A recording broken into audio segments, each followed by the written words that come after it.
I take refuge in the Buddha. I take refuge in the Dharma. I take refuge in the Sangha.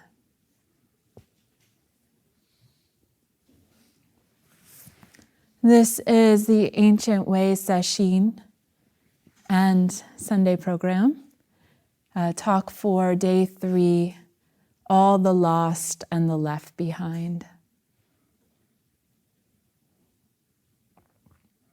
Welcome to those who are joining us for the Sunday morning public program.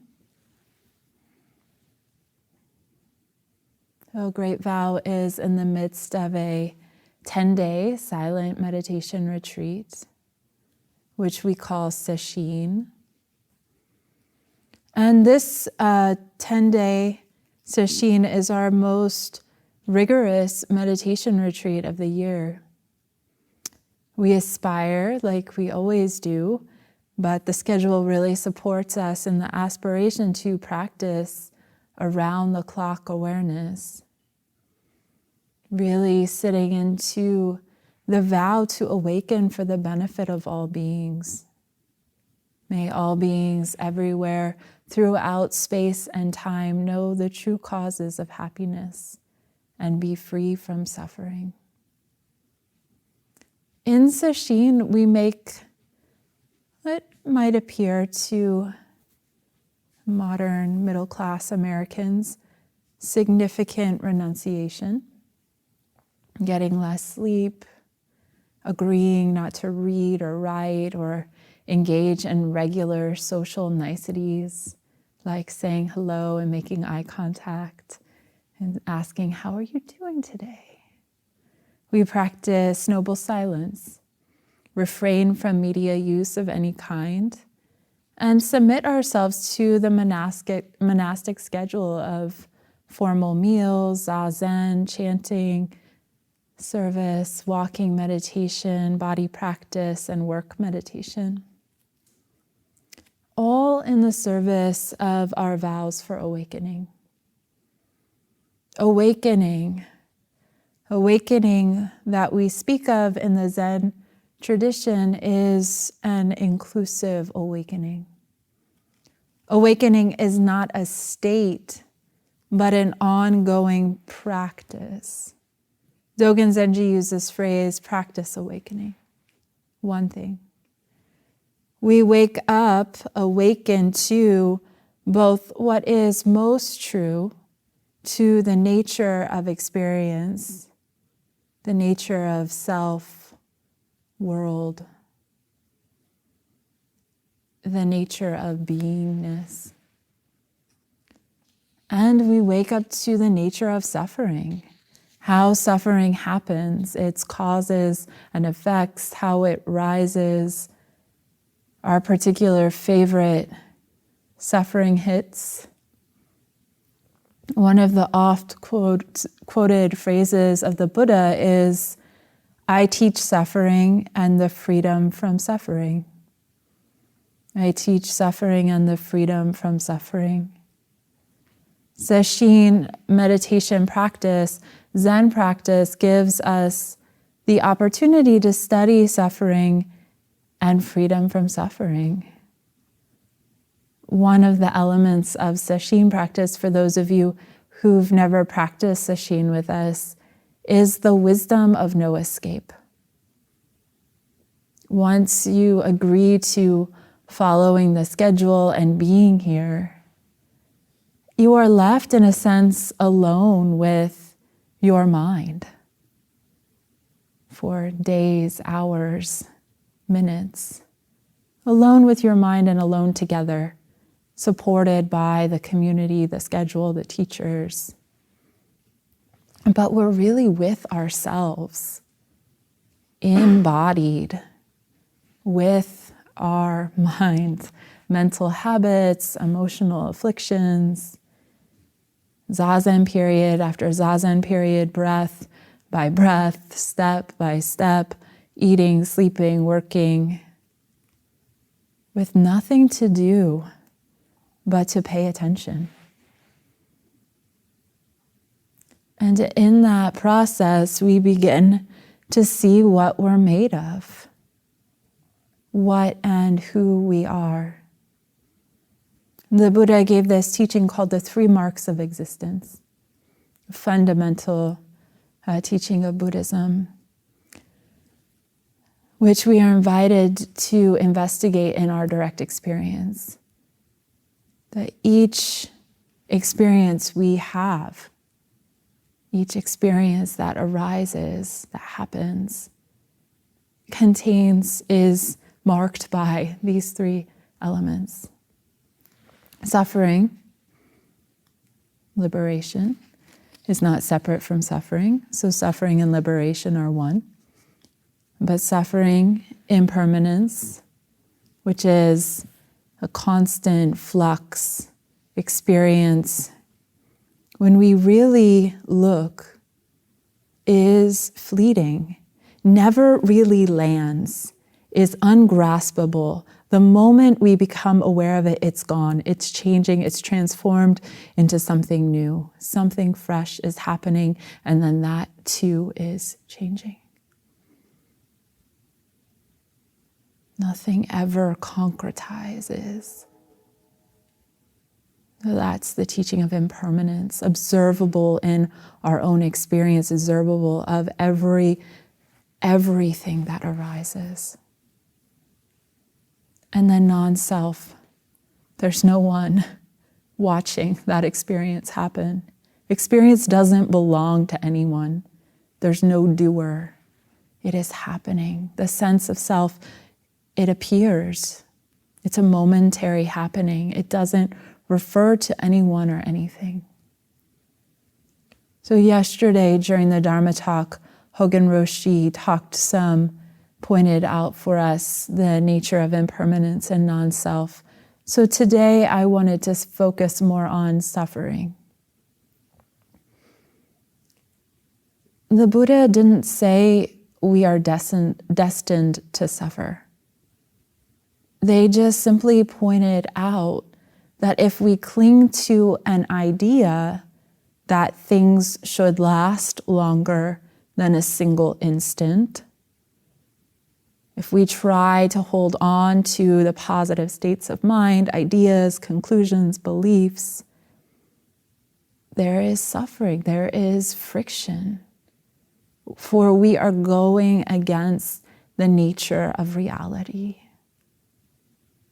And that going against the nature of reality causes friction, dukkha.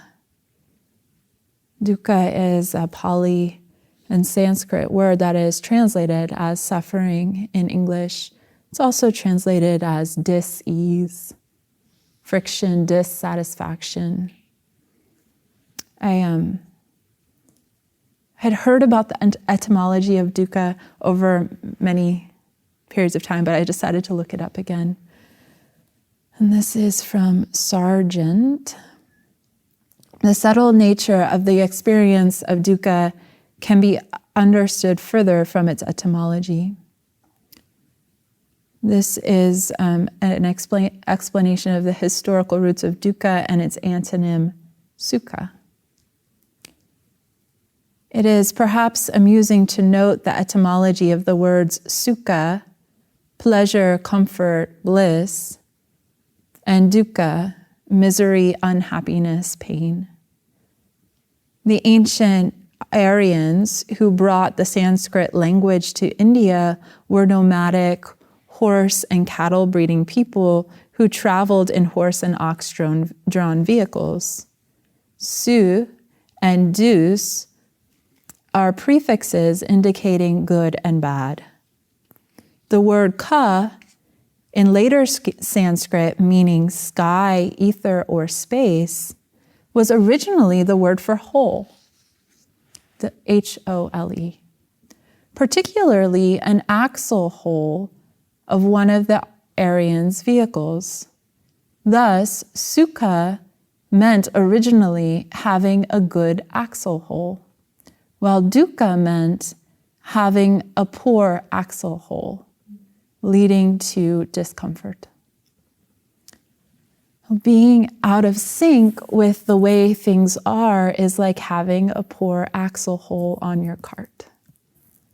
It hurts, unnecessarily so. To understand or undertake the spiritual path is to turn toward suffering.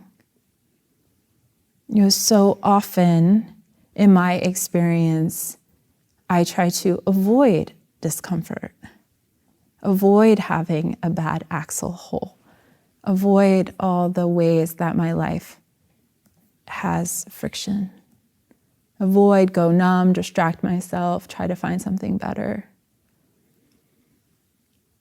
But in spiritual practice, we know that that doesn't really actually lead to happiness. The trying to push away unpleasurable things or discomfort, trying to seek comfort, pleasure, or going numb. It doesn't really lead to liberation. And so the path is through suffering, is through investigating, understanding this friction. And in so doing, that is where liberation is found. Which is like, yay, you're having a hard sesshin, that's great. Because then you're actually having the opportunity to look at what causes friction in your life. If you come to sesshin and just kind of coast along and then go back into your life without any real insight into the nature of suffering, somehow managing to avoid that, then the deeper levels of freedom that are revealed through the path of meditation are missed. And we continue those habits that create suffering for ourselves and others in all of our relationships.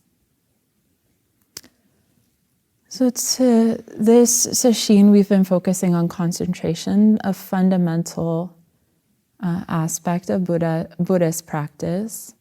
The ability to gather attention and let it rest in present moment experience. Because it's hard to, if not impossible, to really investigate the nature of suffering, the nature of experience, if the mind is just constantly jumping from one thing to one thing to one thing to one thing, and we can't really stay with experience. Because in order to look into it, we need to be able to, at least for some periods of time, rest, stay with. So as our support is working with concentration, sometimes you practice with support. And since we're just beginning this sesshin, we've been talking about and practicing concentration with support. And the support being the hands or the breath or body sensations or whatever method that you're doing. And we've emphasized, and I'm just saying this for the sake of everyone in this room and also to catch people up at home, we've emphasized that there is no better practice. So whatever practice you are doing is good. Stay with it and it will open up.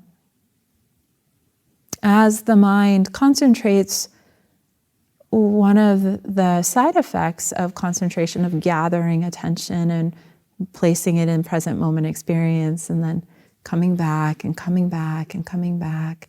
And we do that over and over and over again, 10 hours a day in the Zendo. Who knows how much else you're doing it throughout the day, hopefully lots. As the mind begins to, that power of concentration begins to develop, we begin to relax, to soften. We begin to let down or shed some of that armor that we've been wearing to protect ourselves from the world. And we become more open, more simple. And that process can be scary. We are used to having experience mediated by thought. And so when the thinking mind, when thoughts are less full-blown, less about, oh, what I did 20 years ago, what I'm going to do 10 years from now, and just stirring over the day-to-day, when that begins to settle down, yes, probably we're still having mental content. There's many layers and levels to mental activity. But when that push and pull and churning begins to settle down, the vividness, the depth, the beauty, the intensity, the mystery of life is experienced more deeply. It's not filtered through that veil. And this can be exciting and a little terrifying for the part of us that wants to be in control, wants to know what's going on, wants to have everything in a box, wants to plan ahead. And so we tend to oscillate. We oscillate between openness happens, and then something in us gets nervous, and so we close back down and get lost in thought for a little bit, and then come back, gather attention, feel the hands, let the hands feel themselves, and settle back into concentration for a while. I remember when Dan Brown was here, he's a Vajrayana teacher of the Mahamudra and Dzogchen traditions, and he was here teaching us a seminar on concentration, and he remarked that the deepening of concentration is a process, which is really helpful to remember. It's a process, it has stages. He was actually teaching us the 9 stages of this method called the elephant path that talks about the stages of concentration. And one of them he was pointing at is a process of concentration is we might start having longer periods of absorption with the object of concentration, i.e. the hands, body, breath, and also simultaneously longer periods of distraction. So that is part of the process. Those go together sometimes for some people. We can think, oh, my concentration isn't good because I'm having periods still of distraction, but part of the process of concentration is having periods of concentration and periods of distraction. And I'm saying that for the part of us, because that was an important thing for me to hear, the part of us that thinks we should be able to go from 0 to 100 in an instant. Know that this may happen, and continuing to apply the method when you notice, oh, I've been in a daydream for a few minutes. He also used this analogy of the fuzzy bunny, which is part of the elephant path, of when, and I think this goes along with getting lost in distraction, but also concentration deepening, is it starts to feel good. Like the benefits of concentration, which are relaxation and openness and calm and a more spacious mind, it starts to feel good.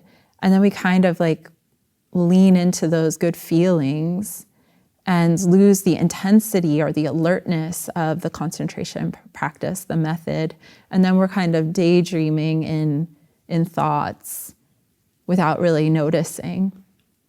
And so when that phenomena is happening, the remedy is to come back, of course, to present moment experience, to the method, and then intensify concentration, brighten the minds, highlight the alertness, turn up the alertness dial. But I want to come back to the investigation of suffering. Mystics and contemplatives and shamans have been mapping the territory of the mind probably for as long as human beings have been engaging in this investigation into mind. And all the maps include warnings about potential pitfalls on the path, as well as states of mind to be aware of. In the Christian mystic tradition, the Desert Fathers had the 7 deadly sins. And these describe states of mind that they encountered while engaging in contemplative practice. And in the Buddhist tradition, we have the 5 hindrances, and we also have the teaching of the 6 realms. And these are particular areas of suffering displayed in the human heart that we can come to recognize in our own experience. A part of the path is the investigation of suffering. Suffering arises due to clinging. That's the second noble truth.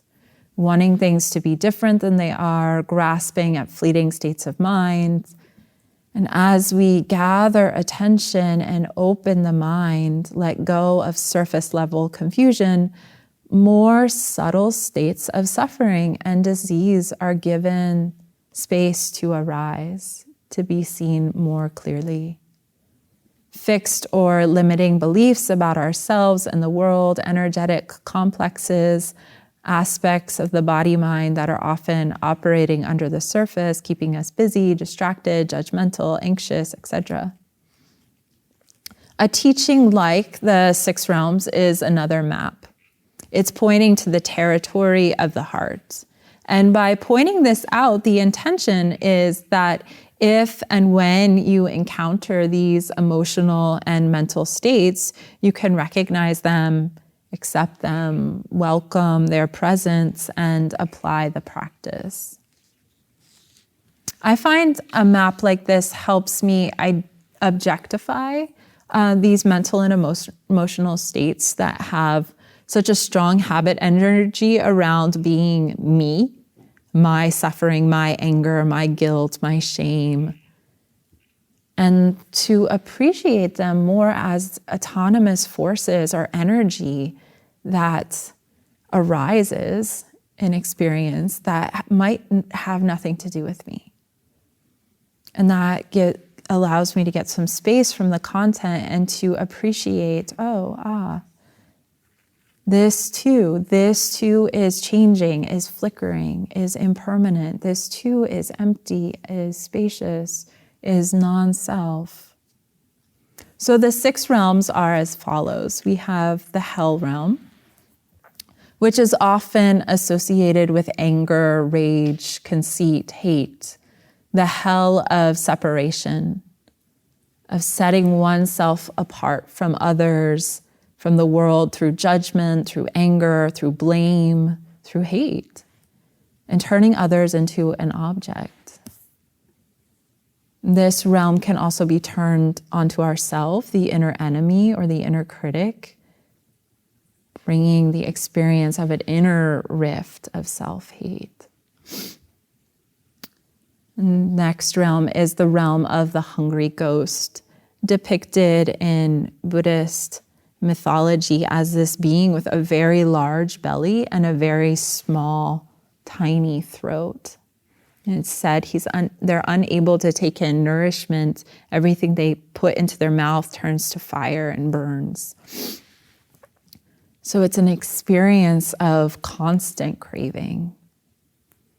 And this realm is often associated with craving, unsatiated desire, wanting, dissatisfaction, seeking, always wanting something else out there, the next experience, next pleasurable thing, new relationship, new work, sex, food.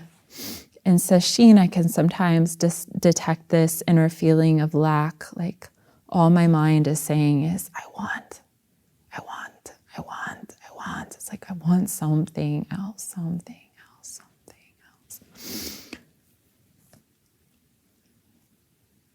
And then we have the animal realm, which is associated with ignorance and basic fear, like literally the realm of the animals. And animals are quite like human beings, so this is one that we are probably all familiar with, although we're probably all familiar with all of them. And it's that movement of trying to get comfortable, safe, motivated by instincts, on alert. Fear based in ignorance refers to the inability to self-reflect, to recognize the fleeting nature of experience and non-self. So it's always in self-preservation mode. Fear of death, fear of new experiences. And then we have the human realm. Said the human realm, it's possible to awaken in all of these realms. There's a Buddha in every realm, but the human realm is perhaps the easiest because there's just the right amount of awareness and suffering.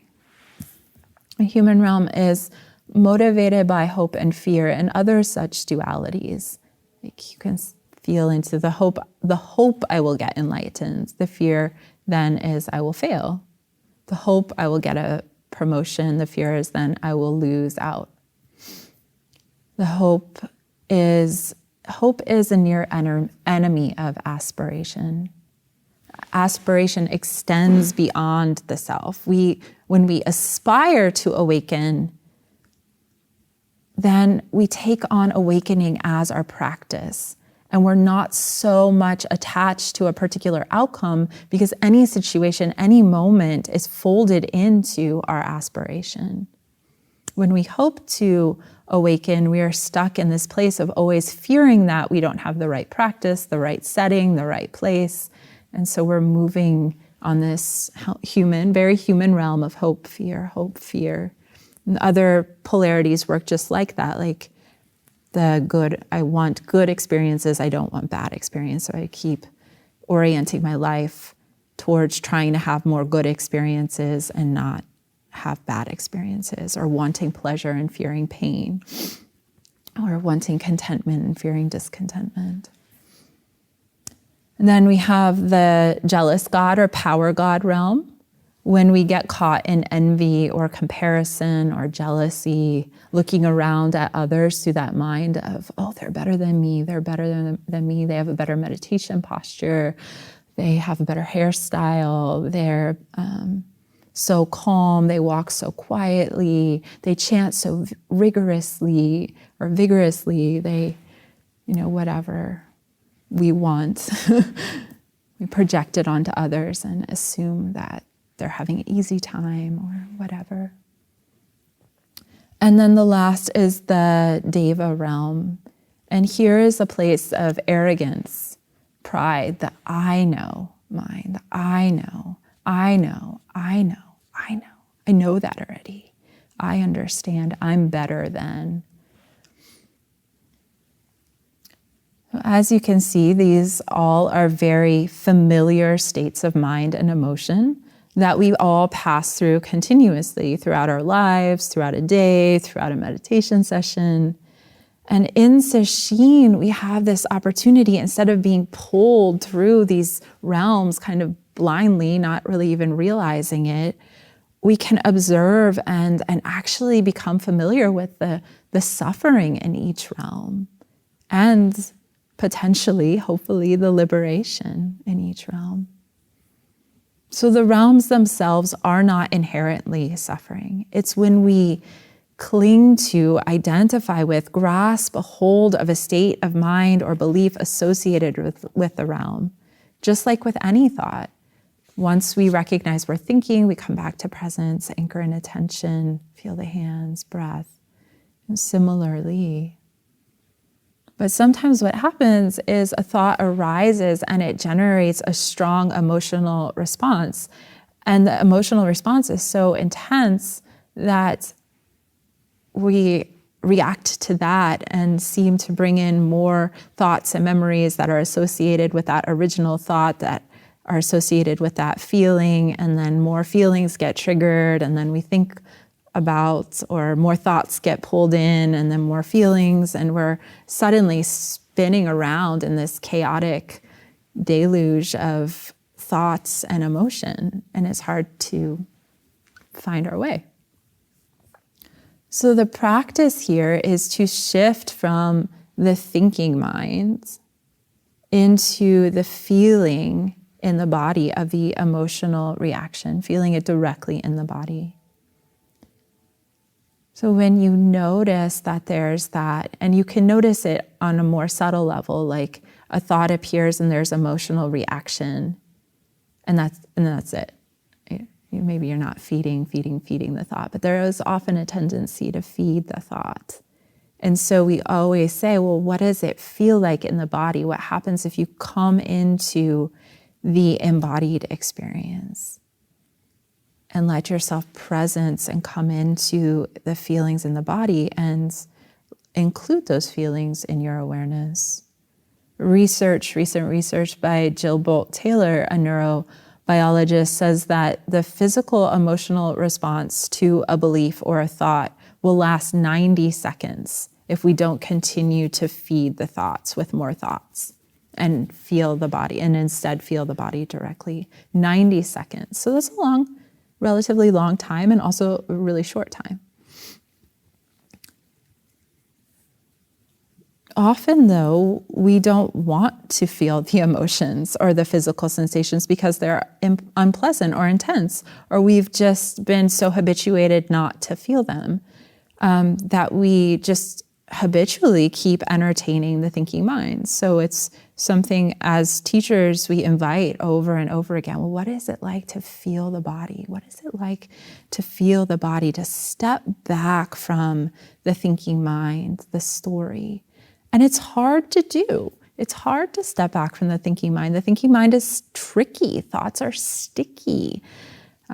So sometimes it can be helpful to label the thought, oh, that's anxiety. And then you get, in doing that, you get to step back into awareness, and you have some space from the churning of thoughts. This is anxiety. This is worry. This is judgment. And then to feel the sensations in the body. Or simply to bring curiosity to embodied experience. I wonder how the body feels right now. Being in embodied experience directly, staying with it by staying curious with kind investigation.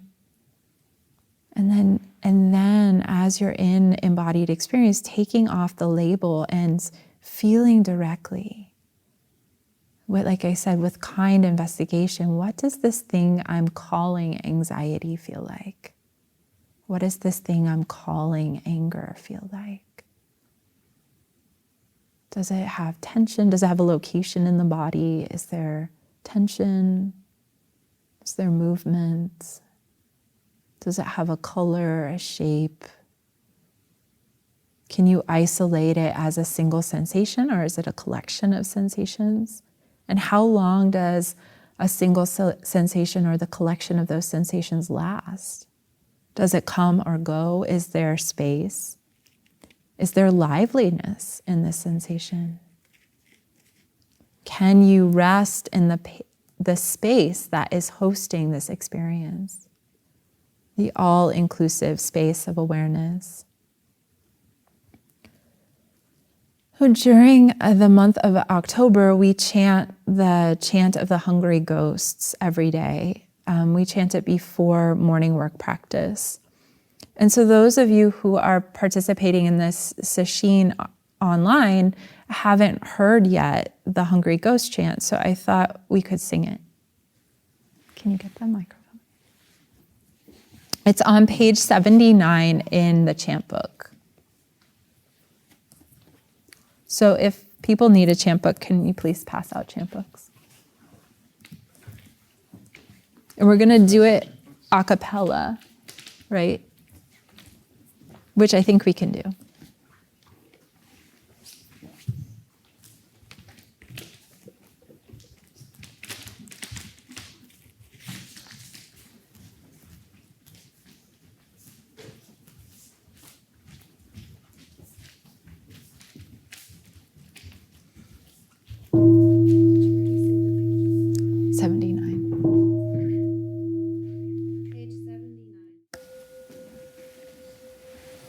I'm happy to get to share that chant with you.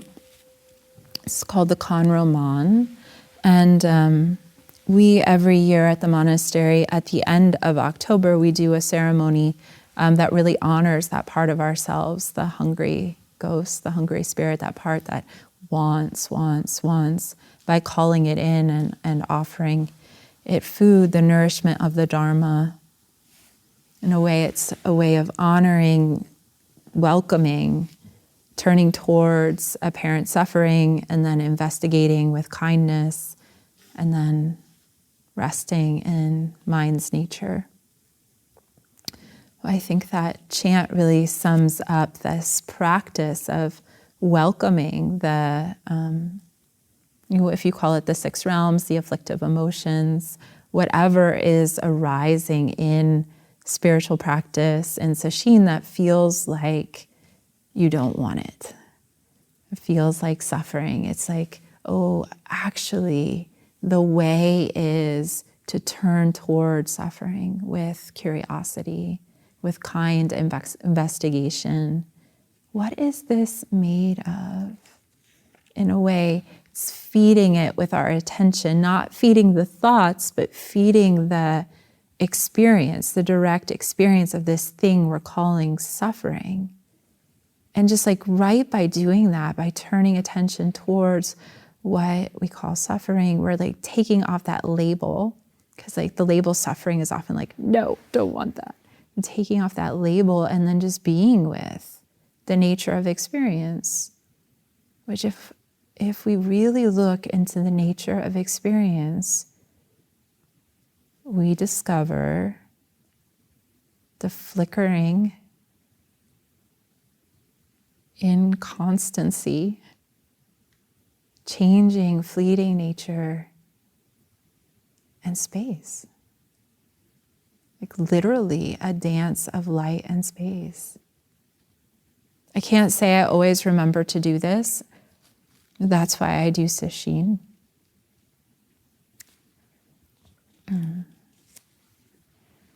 This invitation to welcome, to feel what is arising in the body directly, of seeing what it's made of. The emotional tones of the six realms each contain an awakened energy that is discovered through being with the sensations directly. You can discover this for yourself, but traditionally they say that in the hell realm, so when anger is really strong, anger is transmuted into clarity. And craving in the hungry ghost realm into compassion, ignorance in the animal realm into spaciousness, the human realm, the fear and the dualities of the human realm, the fear and hope and fear is transmuted into non-discrimination, non-duality. Jealousy in the jealous God's realm into empathetic joy, and pride in the Deva realm into bliss or appreciation. But those are just words. Whatever you notice arises or doesn't arise when you investigate the nature of suffering is perfect. Awareness is all-inclusive. It allows for these various energies, the energies of the six realms, the energies of human experience to arise, to have a place in our awakening process. And it's through turning toward what we often would just as well ignore or push away, through allowing what is arising to arise and being willing to feel it directly, that we discover for ourselves the truths of impermanence and no self. And we begin to know for ourselves the light and spaciousness of everything that appears. As Unman says, the flaming stars and the empty spaces between them. This is deep work. Please practice self-forgiveness and forgive others too, especially those of you who are here in the sesshin container. Please forgive others too. We can start to project our negativity onto others. I have a really clear memory of doing this when I was working in the kitchen and grabbing a hot pan and then blaming the person who was standing next to me, who was just washing a dish. I was like, oh yeah, that's how we do that. Like, my pain is hard to work with, my tiredness, it's her fault, it's his fault. He shouldn't be walking so loudly or using so much condiments.